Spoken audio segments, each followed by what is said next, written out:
Today I got some folksy wisdom for you on worry. 99% of the things we worry about never materialize.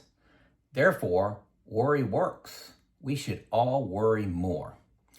That was extracted from a comment that Mark Twain made years ago. That's the best connections I could find. So today I'm going to talk about 3 lists, and they're for me. What I worry about, what I don't worry about, and maybe some of the things I did right in my life that caused me not to worry about some of the common things that people worry about for retirement. So hopefully that's not too confusing, but if you do a chat GPT search of what people worry about in retirement, there's some things I just don't worry about. So I'm going to talk about these 3 lists and how it impacts my life. Okay, so let's jump right into it. What I worry about. Number 1, and this one is number 1, not just, first one I'm talking about. My kids' faith. There's so many distractions nowadays, so many things to entertain, so many news cycle things to talk about, pressures of jobs, pressures of money. My kids are far more distracted than I was at their age. They're busier. And I think some of those things influence a drive to discover and spend time on the truth. And what my wife and I are doing about that is we're just trying to be great role models. Not trying to nag, not trying to push, but by example. And that's what I think people watch. But this is, no question, number 1, worry. I just really would like them to be excellent and push to be better and better. Number 2, becoming a burden to anyone. Nursing homes, I got a great education, unfortunately, in the last year on living in a nursing home. I just don't want to be a burden to anyone. I'm not worried about me being in a nursing home. I'm worried about those that have to care for me in a nursing home. Not only the staff there, but my loved ones that are visiting me and stressed and, worrying about everything. But what am I doing about that? Just making health a priority, focusing on sleep, exercise, nutrition, and stress removal. Those are the big 4. Number 3 thing that I worry about is, now let me finish this one. It's me dying before my wife, Lisa. This is really a long-term money play. Okay, my wife has no interest in long-term money management. She does all the daily budgeting things, the month budgeting things, but long-term, she has no interest in that. And it is a part-time job. It is something you have to spend time studying and understanding to do it right, especially when you get into retirement. There's a lot more decisions to be made than when you're actually saving money and working at a job. A lot more money management. Taxes, for example, is a huge one that if you do it wrong, you're far better off hiring a financial advisor if you're not going to learn the tax rules. So what have I done? I set up Neil. I meet with Neil 4 times a year. Lisa rarely goes with me, but Neil's going to be my wife's first call to probably go assets under management. I've had a 7-year relationship with Neil and trust him. He knows where I'm going. I do an annual review with my wife, but she's not that interested. No judgment, just everybody has their skill set. I'm also probably going to ask one of my sons to assist if something were to happen to me and kind of give them an annual checkup every year on where I am and what I'm thinking. And perhaps she may not go assets under management, but this is a big deal because there's a lot of money doing this wrong and you can be taken advantage of. I can't, Neil's not going to do that. I'm confident he's not. My relationship with him has been too long. But there are stories about other financial advisors, and so I wanted to solve this problem ahead of time. Number 4, health span for me. I'm not worried about dying. I'm not worried about, I've lost track. But I want to make sure that my living years, I'm as healthy as I can be, so I can play with the grandchildren, I can go on those trips, I can be around family, not being a burden. Being in a nursing home doesn't bother me, but that's not quality of life. I've witnessed it too close in the last year, so I don't want it to be my fault that I'm there. So again, stress, sleep, diet, exercise, one ingredient foods, right? That's one message I want you to hear from me. One ingredient foods. Number 5, fifth thing I worry about is one of the spouses, my wife or myself, having a health issue early. Say, for example, I'm in a car accident, paralyzed, and then my wife takes care of me. Well, I don't want to be that burden for my wife. And that could totally change your retirement, one of you getting sick. Enormous amount of luck involved here, but also some things that can be your fault. Back to sleep, stress, diet, and exercise. I worry about that one. It can change your plans and bucket list items and your whole future if one of the spouses gets sick. Okay, so there's 3 things that I don't worry about. What are they? Number 1, outliving my money due to markets and fluctuations and inflation. Folks, I'm frugal by nature, no debt right now, planning on pushing out to Social Security till 69 or 70. Got my money set up in buckets where if the market goes down for a long period of time, up to 10 years, I'm really covered with, quote, fixed assets in my bucket 1. Most people look at me and are stunned when I say 10 years, and they say, oh my gosh, when's that ever happen? Well, 2000 to 2013, check out the returns during that time period if you were in the S&P 500. Not very good. So it can happen, and it can be worse next time. So I'm not chasing returns. I'm trying to get decent returns with decent safety. Okay, that's the whole philosophy behind the buckets. And having a 80-20 or 70-30 portfolio is that you're planning on things going bad. And when they go bad, you're ready for them. And I feel pretty good about my plan. Number 2, what I don't worry about is lonely isolation. Number 1, I love learning. I love spending time reading. I love spending time learning on YouTube. And YouTube is an infinite source of learning, whether it's on physics, space, history, finances. I just love learning new things. I'm also an extrovert. You could probably tell that. I've started a lot of groups, a history group, a retirement group. I belong to a couple more groups, a retirement group from where I worked at Alcoa. I also paint for Habitat. I'm also president of a nonprofit. I got plenty of things to do. The last thing I do, and I think this is a big deal, I hang around interesting people, people that I'm fascinated. I got a friend that's a farmer, and I love talking to him. I've learned things from him. Everybody's had different careers, different life experiences, and it's fascinating to me how to try to understand, what they're going through and what they've learned, what their expertise is. I'm fascinated by people. And that jumps me into number 3, I don't worry about having purpose. This YouTube channel is a big deal. I get a lot of comments. I'm making an impact on people. My favorite comment to get is I've retired a year or 2 years earlier because I listen to your content, Joel, and I love hearing that.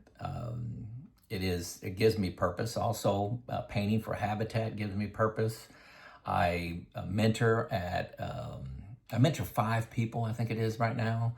I'm trying to limit that, but it keeps growing. I talk to 4 or 5 people a month on resumes and interview skills. They'll call me and want to talk through that. I also go to support Career Day at the local high school. I teach I'm a guest speaker at the local university and business school. I've got so many things working that people think I'm, busy. Now, don't don't run with that. I'm not really that busy, and I can control the time of these things, how much time I'm dedicating to it. Most of them are once a month kind of things, but they still pique my interest. My history group that I have, I can spend between 5 and 20 hours studying a history topic. We studied the Oregon Trail last time. This time it's going to be Warren Buffett. I'm excited about that topic and learn about his childhood, how he makes decisions far beyond the headlines that you've seen. So, last list, what did I get right in my life, my childhood, my upbringing, decisions I made? What did I get right that prevents me from having some of the common worries you hear about? Number one, I retired when I had enough. The worst financial decision I ever made, no question, by a long shot, is I retired when I was 54. I was making top money in my career, and working a couple more years would have made a lot of sense, would have made a lot of money. But retiring showed my priorities and living by my values and priorities. Okay, and I had enough. I'm frugal by nature, and I wanted to control my time, my most valuable asset, and also focus on my health. Now, don't wait to retire to focus on your health, but stress was a part of my life, and stress led to not only stress, but stress eating for me, which was a problem. Always exercised, always tried to sleep enough, but I wasn't. So another thing I don't worry about is, what I did right. Sorry, what I did right. Number two, what I did right. I spent a lot of time educating myself. I love to learn, especially on money and how money works, compounding interest, how the stock market works, what a bear market is, what triggers it, how long does it take to come out of that in a bull market, what do those recovery times look like, how to diversify, all those kind of things. I spent a lot of time educating myself on. Part-time job, especially in retirement. Decisions have more impact in retirement. Number three, I saved first. When I was 22 years old, I saved 9% of my paycheck and got a 6% company match. So I'm saving 15%. Every raise I got, every promotion I got, I increased that percentage. By the end, I was saving about 20% with a 6% company match by the time I retired. And I didn't feel I was delaying gratification. I didn't delay my life. I didn't delay vacations and having a great time raising my family. I didn't feel that. I wasn't wasting money on stuff.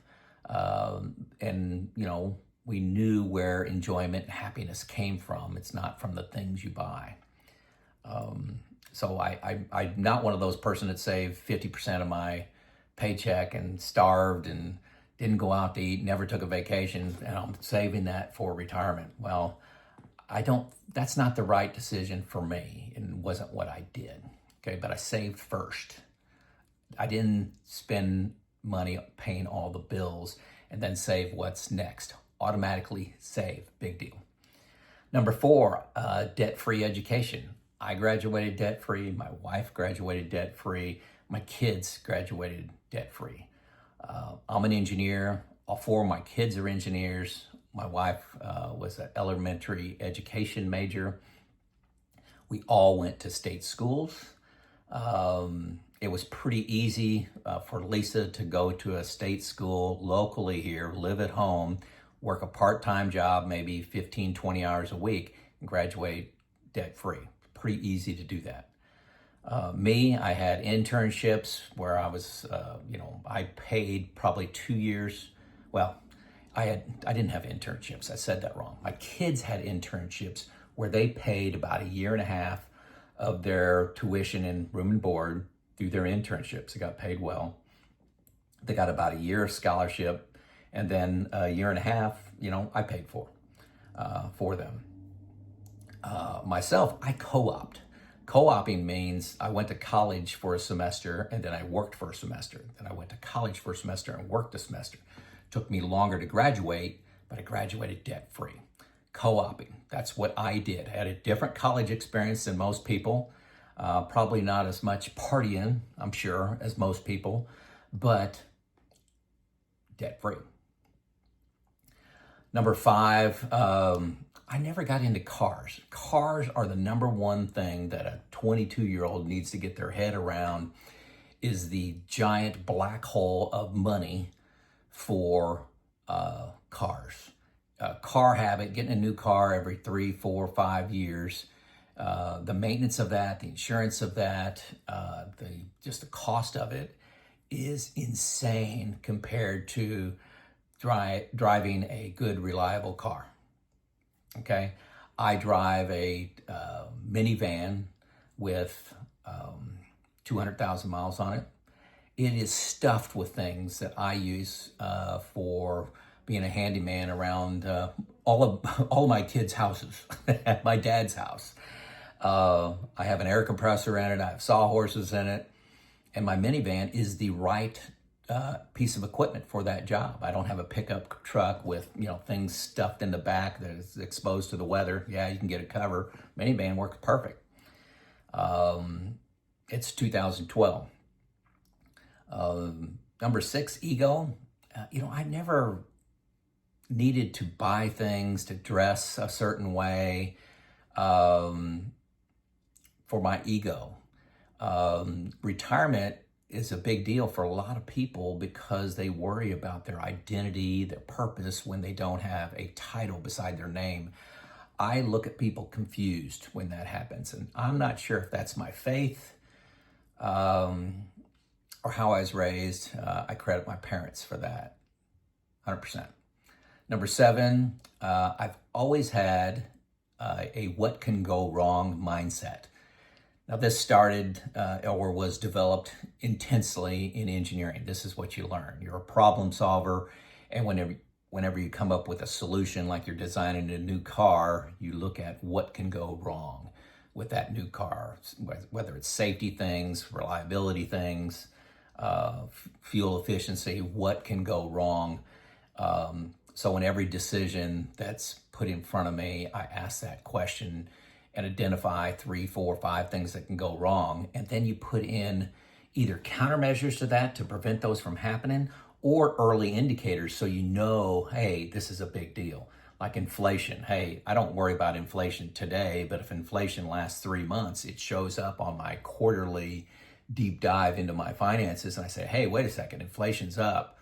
I'm spending more money, and then I can take action from that. So you don't have to fix every problem, but you have to be aware of every problem, okay? Every problem that's foreseeable. Number 8, I raise great kids. I give most of the credit to my wife, but we've got 4 great kids that are not dependent on us. Yes, I do a lot of handyman things for them, but that's trying to help them out. Remodeling a kitchen right now, doing projects around the house so they don't have to pay somebody to do that. I can do that. What's ironic is I will pay to have a kitchen remodel done at my house, and I'll remodel the kitchen at somebody else's house, at one of my kids. Tell me how that makes sense. I don't know, but I raise great kids. I'm very proud of my kids, got good jobs. They're great members of society and their communities, good values. Number 9, I've always had a financial plan. And the financial plan when you're in the saving years is actually very easy. You could just, hey, save 15%, 20%, whatever, put in the S&P 500, let it go for 35 years. Financial plans get a lot, it's graduate school when you're planning for retirement. It's a lot more complex, a lot more moving parts that are all interrelated. But I got a good financial plan. I've created it in spreadsheets originally. Now I've converted to 100% Boldin the last about 4 years. That's the only software I use. There's a link to it below. for 2 free weeks. And I'm also stress testing my plan. And one of the most important ways you can stress test your plan is to have somebody else look at it, okay? I know you guys are all, hey, I haven't had anybody look at my plan for 30, 35 years. Why do I need it now? Trust me on this one. It's a lot more complex. Talk to somebody that has been there, done that, and what can go wrong and what oversights did you have inside of your plan. So have somebody else look at your plan. I've given you a lot of ways in other videos on how to do that. Okay, a lot of ways. Some of them free, some of them cost a little bit of money, very little money. But there you go. There's my list of what I worry about, what I don't worry about, and some decisions financially that I've made that, I don't worry about because of decisions I've made in the past. There you go. What do you worry about in retirement? Did I miss something on my list? Am I crazy? Please tell me that in the, in the notes. All right, this is Joe out.